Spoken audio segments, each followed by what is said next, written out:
දැන් ඔන්න අහගන්න. ඔබට ස්ක්‍රීන් එක පේනද කියලා මට මෙත්මි කියන්න පුතේ. Can you see my screen? Word his page එකක් පේනවද ඔයාලට? Yes. Okay, thank you so much. ඊළඟට මේ බලන්න ආටිකල්ස් කියන පාඩම ගොඩාක් අයට අපහසු වෙන්න පුළුවන්. නමුත් මේක ඇත්තටම අමාරු පාඩමක් නෙවෙයි.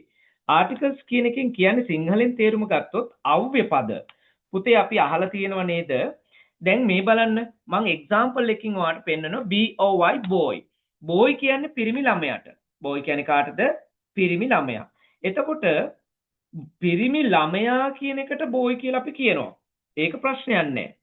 හැබැයි අපි බලමු මේක වෙනස්කම් කරගෙන පිරිමි ළමයෙක් කියලා කියන්න වුණොත් කොහොමද කරන්නේ? ගෑනු ළමයෙක් පොතක් පෑනක් පැන්සලක් හල් කයන්ෙන් අවසන් කරන්න ඕන නම් ඉංග්‍රීසි වල තියෙන ක්‍රමයක් තමයි පුතේ අපිට යූස් කරන්න පුළුවන් එක්කෝ එහෙම නැත්නම් n කියන එක. ඔන්න අපි යූස් කරනවා. එහෙම නැත්නම් අපි යූස් කරන්නේ n. මේ n භාවිතයෙන් තමයි අපි එකක් බවට නාමපදයක් පත් කරගන්නේ. නාමපදයක් එකක් බවට පත් කරගන්න ක්‍රමය තමයි n භාවිතය. ඔයාට දාන්නත් පුළුවන් n දාන්නත් පුළුවන්. හැබැයි සෑම වචනයකටම දාන්න බෑ පුතේ. සෑම එකකටම n දාන්නත් බෑ. ඔයාලා දැන් මට උත්තරයක් දෙන්න. මේ boy කියන්නේ පිරිමි ළමයට මට දැන් කියන්න ඕන පිරිමි ළමයෙක් කියලා. දැන් ඔන්න හොඳට අහගන්න ඔයාලා ටිකක් තේරුමක් තියෙන නිසා boy කියන්නේ පිරිමි ළමයානේ. පිරිමි ළමයෙක් කියන්නේ අපි ද and දාන්නේ. උත්තරයක් දෙන්න. තමයි දාන්නේ. එහෙනම් boy කියන්නේ පිරිමි ළමයෙක්. එහෙනම් අපිට දාන ඒවා ටික වේගෙන් ඉගෙන ගන්න පුළුවන්. අපි තව එකක් බලමු. ගෑනු ළමයෙක් girl. a girl ගෑනු ළමයෙක්. මට කියන්න ඕන ගුරුවරයෙක්. how to say teacher. a teacher ගුරුවරයෙක්. මට කියන්න ඕන දේශකයෙක්. දේශකයට අපි කියන්නේ ඉංග්‍රීසි වලින් lecturer. එහෙනම් දේශකයෙක් lecturer. a lecturer කියන්නේ දේශකයෙක්. හරි. a boy, a girl, a lecturer.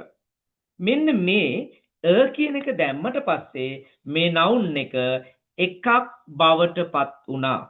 මේ noun එක එකක් බවට පත් වුණා. a boy පිරිමි ළමයෙක්, a girl ගෑනු ළමයෙක්, a teacher ගුරුවරයෙක්, a lecturer නෙවෙයි lecturer. lecture කියන්නේ පුතේ දේශනයට. මෙතන තියෙන්නේ lecture නෙවෙයි lecturer. lecturer කියන්නේ දේශකයා. එතකොට a lecturer කියන්නේ දේශකයෙක්. a boy, a girl, a teacher, a lecturer. ඔයාලත් කියන්න බලන්න ගෙදරදී a boy, a girl, a teacher, a lecturer. හරි. දැන් ඔයා මයික් එක ඔන් කරලා එක්කෙනෙක් කියන්න බලන්න මේ අපි ඉගෙන ගත්ත පොඩි කොටස. ඒතර ඔයා දන්නවද පුතේ boy කියන්නේ පිරිමි ළමයා, a boy කියන්නේ පිරිමි ළමයෙක්, a girl ගෑනු ළමයෙක්, a teacher ගුරුවරයෙක්, a lecturer දේශකයෙක්. මේ ටික කියන්න බලන්න එක්කෙනෙක්. Please switch on your mic and say a boy, a girl, a teacher, a lecturer. කියන්න බලන්න එක්කෙනෙක් විතරක්. A boy, a girl, a teacher, a lecturer. Okay, thank you so much, Metmi. දැන් අපි යනවා පුතේ n කියන එක ඉගෙන ගන්නට. මේ n කියන එක ගන්න කොයි වගේ තැන්වලටද කියලා අපි දැන් චුට්ටක් බලමු. මෙන්න මෙහෙම දෙයක් ඔයා අහලා ඇති. සිංහල භාෂාවේ අවශ්‍ය කෙනෙක් ඉන්නොත් මේක ලියාගත්තට කමක් නැහැ පුතේ. සිංහල භාෂාවේ ඔයා දන්නවා ඉංග්‍රීසි වල vowels කියලා જાතියක් තියෙනවනේ පුතේ. vowel. මේ vowels කියන්නේ මෙන්න මේවට. A E I O U. මෙන්න මේවා තමයි vowels. A E I O U. මේවා තමයි vowels. මොනවාද vowels? A E I O U. මේවා තමයි vowels. හැබැයි අපි පොඩි වැරදි වටහා ගැනීමක් වෙලා තියෙනවා. සමහර අය හිතනවා පුතේ A E I O U වලින් පටන් ගන්න නාම පද වලට n දානවා කියලා. හැබැයි සමහර එහෙමවත් දන්නේ නැහැ. හැබැයි මේක වැරදි ක්‍රමයක්. මේ ක්‍රමය වැරදි පුතේ. A E I O U වලින් පටන් ගත්තොත් n දානවා කියන එක සම්පූර්ණයෙන්ම වැරදි. එහෙනම් n දාන්නේ කොයි වගේ තැන්වලදීද? අන්න n යොදන්නේ vowel sounds එක්ක. vowel sounds මොනවාද? ස්වර ශබ්ද කියන්නේ මොනවටද? ස්වර ශබ්ද කියන්නේ ඔයා දන්නවා සිංහල භාෂාවේ අ ආ ඈ ඉ ඊ උ ඌ ඒ ඕ කියලා සවුන්ඩ්ස් ටිකක් තියෙනවා. මොනවාද ඒ සවුන්ඩ්ස් ටික කියන්නේ එක්කෙනෙක් මට? අ ආ ඈ ඉ ඊ උ ඌ ඒ ඕ. ඔන්න මම ආපහු කියනවා අ ආ ඈ ඉ ඊ උ ඌ ඒ ඕ. These are called vowel sounds. මේවට කියන්නේ vowels sounds කියලා. මේ තියෙන්නේ පුතේ vowels. එහෙනම් vowel sounds මොනවාද? මම ඔය කිව්ව අ ආ ඈ ඒ ටික. දැන් ඔබ බලන්න ඕන අපි සිංහලෙන් පුතේ මේක ඉගෙන ගන්නේ. ඒ නිසා සිංහලෙන් ඔබ ලියාගන්න අයන්නේ සිට ඕයන්න දක්වා එන ශබ්දයක් ඇහෙනවා නම් යම්කිසි නාමපදයක් උච්චාරණයේදී. ඒ කියන්නේ යම්කිසි නාමපදයක් අපි කියන්නේ මුලින්ම ඒක ඇහෙනවද බලන්න. දැන් අපි එක්සැම්පල් එකකින් මේක බලමු පුතේ. මෙන්න බලන්න මම ගන්නවා වචනයක් engineer. පළවෙනි වචනේ engineer. මොකද්ද මේ වචනය? engineer. මේක engineer නෙවෙයි එයන්නෙන් කියන්නේ engineer. මේක උච්චාරණයේදී ඔබට මුලින්ම ඇහුනේ මොකක්ද? engineer කියලා නේද? engineer අපි අර શબ્ද ටික බලමු. શબ્ද ටික අ ආ ඈ ඉ ඊ ඒ ආ එහෙනම් අපිට එහෙම එකක් ඇහුණානේ. එහෙනම් an engineer කියලා තමයි කියන්න ඕන. engineeruවෙක්. an engineer. a engineer කියන්න බෑ. අපි දෙවෙනි එක බලමු. ඔන්න අපේ දෙවෙනි වචනය. අපි කියනවා මෙන්න මෙහෙම. ox කියලා කියනවා. ox කියන්නේ කාටද? ox කියන්නේ ගොනාට නේද? ox කියන්නේ කාටද? ගොනාට.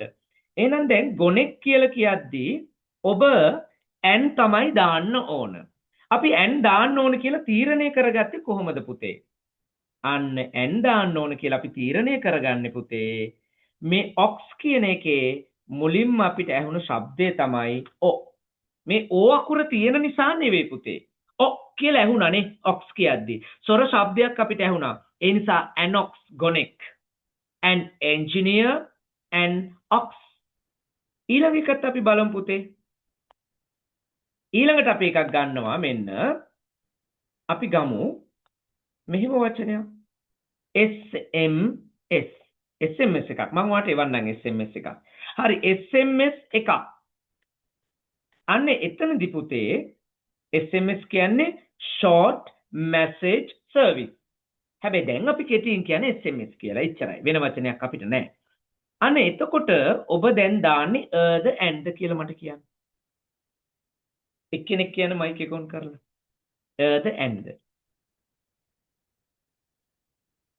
මෙතනට අපි දාන්න ඕන n. මට කියන්න ඇයි පුතේ මෙතනට අපි n දැම්මේ?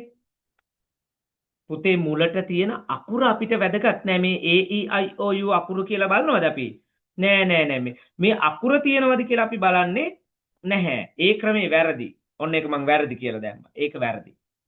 අපි බලන්නේ මුලින් ඇහෙන ශබ්දය.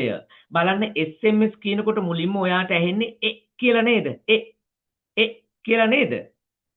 e කියන්නේ ස්වර ශබ්දයක්.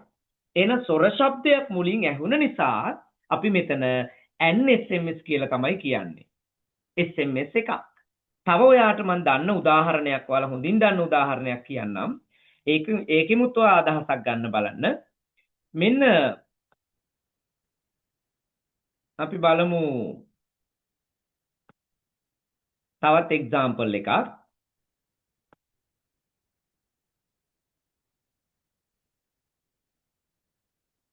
අපි n වලින් ගන්න එකක්. hour කියන එක ගමු. මෙන්න h o u r hour කියන්නේ පැයට. හරි දැන් පැයක් කියන්න ඕනේ නම්. දැන් මෙතන h අකුරෙන් පටන් ගත්තට අපි hour කියලා කියනවද? නෑ. අයන්නෙන් කියන්නේ hour. hour කියන්නේ පැයට. එහෙනම් පැයක් කියද්දි අපි ගන්නේ an hour. මොකද්ද අපි ගන්නේ an hour. ඒකට හේතුව තමයි මෙතන එච් අකුරෙන් පටන් ගත්තට අපිට ඇහෙන්නේ අ කියන සවුන්ඩ් එක. ඒ නිසා පැයක් කියලා කියන්නේ an hour. එහෙනම් an engineer engineeruවෙක්, an ox ගොනෙක්, an SMS SMS එකක්, an hour පැයක්. දැන් ඔබ දන්නවා අපි බලන්නේ ඇහෙන ශබ්දේ නේද? ශබ්දයට අනුව තමයි අපේ උත්තරය අපි දෙන්නේ. දැන් බලමු අපි පොඩි අභ්‍යාසයක් කරලා. දැන් මම වචන ටිකක් දෙනවා. ඔයා කියන්න මේවට අපි දාන්නේ ද and කියලා. පළවෙනි වචනේ මම ඔයාලට දෙනවා unit කියලා. මම දෙවෙනි වචනේ ඔයාලට දෙනවා umbrella. ඒක කුඩේට අපි කියන්නේ umbrella කියලා නෙවෙයි umbrella. umbrella. ඊළඟ වර්ඩ් එක මම ඔයාලට දෙනවා chair. chair කියන්නේ පුටුවට. ඊළඟ එක දෙනවා university විශ්වවිද්‍යාලය. හරි. තව අපි වචනයක් ගමු.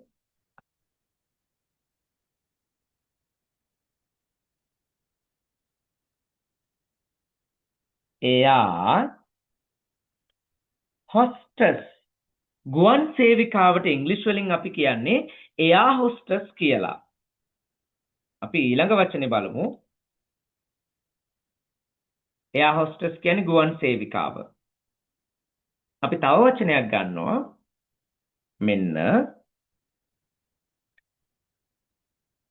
angel. angel කියන්නේ සුරංගනාවිය, සුරදූතිය, අහිංසකයටත් කියන්නේ angel කියලා. ඔයා අහිංසක කෙනෙක් දැක්කොත් ඔයාට කියන්න පුළුවන් he is an angel කියලා. සුරංගනාවියට විතරක් නෙවෙයි. දැන් අපි බලමු මේවට මොනවාද අපි දාන්න ඕන කියලා. පුතාලා මට කියන්න බලන්න පළවෙනි එකට ඔයාගේ ආන්සර් එක මොකද්ද? the and the unit කියද්දි. එක්කෙනෙක් මට උත්තරයක් දෙන්න.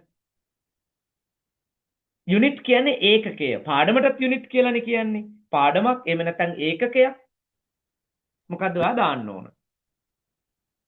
මයික් එක ඔන් කරලා කියන්න දරුවෝ වැරදුනාට කමන්නේ මේක අපේ ක්ලාස් එක. It's okay. Don't worry about that. ඒකකයක් කියන්නේ කොහොමද? the and the කියන්න මට. මෙත් මි කියන්න.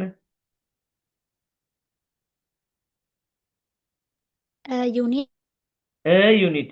ඇයි මෙත් මි ඔයා දැම්මේ and දාන්න බැරිද මෙතනට අපිට?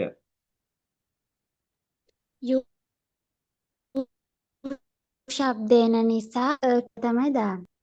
අන්න හරි මෙත් මි very good පුතේ. දැන් මෙතන unit කියද්දි අපිට ඇහෙන්නේ මුලින්ම මොකද්ද? u කියලානේ. මම අර ස්වර ශබ්දයට තේ කිව්වනේ අ ඈ ඊ ඌ ඒ ඕ කියලා කිව්වා නේද? ඒව එකක් ඇහුණද? නෑ. අපිට ඒවයින් එකක් ඇහුනේ නැහැ. අපිට ඇහුනේ u කියලා. ඒ නිසා unit ඒකකයක්. ඇයි මෙතන අයන්නක් ඇහුන්නේ? ආයන්නක් ඇහුන්නේ? ඇහුනේ u යන්න.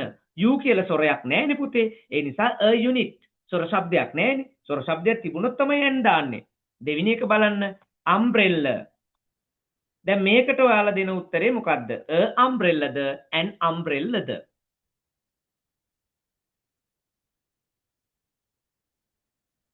මොකද්ද ඔයාගේ ආන්සර් එක පුතේ?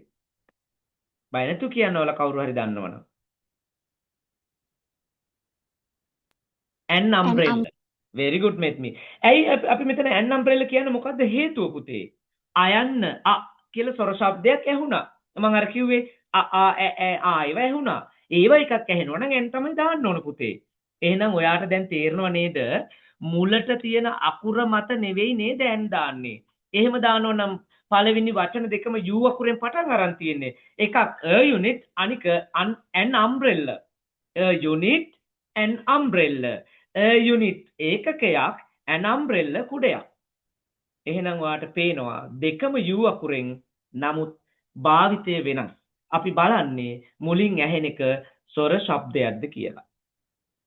chair කියද්දි පුටුවනේ chair නෙවෙයි chair. එතනදී මොකද්ද පුතේ අපි ගන්නෙ? එතනදී අපිට ඇහෙන්නේ ච කියන්නේ ස්වර ශබ්දයක් නෙවෙයිනේ. ඒ නිසා අපි මොකද්ද කරන්නේ? ඒ නිසා අපි a chair කියලා තමයි ගන්නෙ. පුටුවක්. a chair. ඊළඟ එක බලන්න යුනිවර්සිටි. යුනිවර්සිටි කියනකොට අපිට ඇහෙන්නේ මොකද්ද? U. එහෙනම් අපිට එතන vowel sound එකක් නැහැ. ස්වර ශබ්දයක් නැහැ. ඒ නිසා අපි එතනට ගන්නෙ මොකද්ද? a university විශ්වවිද්‍යාලයක්. ඊළඟට පුතේ තියෙනවා air hostess කියලා. එතනද අපි එයා කියද්දි ඇහුණා. ඒ නිසා අපි ගන්නෙ මොකද්ද? an air hostess කියලා. අන්තිම එක angel. ඒකේ අපිට මුලින්ම ඇහුනේ කියන sound එක කියලා. ඒ නිසා an angel කියලා තමයි ගන්නෙ. A unit, an umbrella, a chair, a university, an air hostess, an angel. An angel කියන්නේ සුරංගනාවියක්. හොඳයි දරුවනේ. එහෙනම් ඔන්න අද අපි පොඩි ස්ටාර්ට් එකක් අරන් තියෙනවා ආටිකල්ස් වලට. මේ ආටිකල්ස් වල ඊළඟ කොටස තමයි අපි ඊළඟ දවසේ කතා කරන්නේ. ඔයාලා මට කතා කරලා තියෙන විස්තර කියන්න අපිට මේ පාඩම පැහැදිලි නෑ මට නම් මුකුත් තේරුන්නේ අපිට මීට වඩා සරලව කියලා දෙන්න. නැත්තම් මේ ගාන හොඳයි. තව ටිකක් වේගෙන් යමු. ඒ වගේ ඔයාලගේ අදහස් තියෙනවා නම් ඔයාලා මට කියන්න ඕන. හොඳයි. එහෙනම් අද දවසට අපි ওই පොඩි ප්‍රමාණය තමයි කතා කරන්න පුතේ. තව දවස් කීපයක් යද්දි ඔයාලා හැමෝම වීඩියෝ එක ඔන් කරගන්න. මයික්ස් ඔන් කරගන්න. මගෙත් එක්ක දන්නේ නැති දේවල් සාකච්ඡා කරන්න. අපි මේක ඉක්මනටම ඉගෙන ගමු. ඔයාලට ප්‍රැක්ටිකලි මට කියන්න වෙනවා යම් දේවල්. කියන්නේ නැතුව අපිට කවදාවත් කතා කරන්න නැතුව ඉංග්‍රීසි කතා කරන්න බෑ පුතේ. So we all have to pay attention. We all have to do a small dedication to build up, improve our knowledge of English. අපේ ඉංග්‍රීසි knowledge එක වැඩි කරගෙන අපිට මීට වඩා දෙයක් කරන්න ඕන. හොඳයි පුතේ මම දන්නවා සමහර අයට ඉංග්‍රීසි එපා වෙලා ඉංග්‍රීසි වලට බය වෙලා ඉන්න අය ඉන්නවා. ඉතින් ඒ වගේ ප්‍රශ්නත් එක්ක ඔයාලට අපහසුතාවයන් දැනෙන්න පුළුවන්.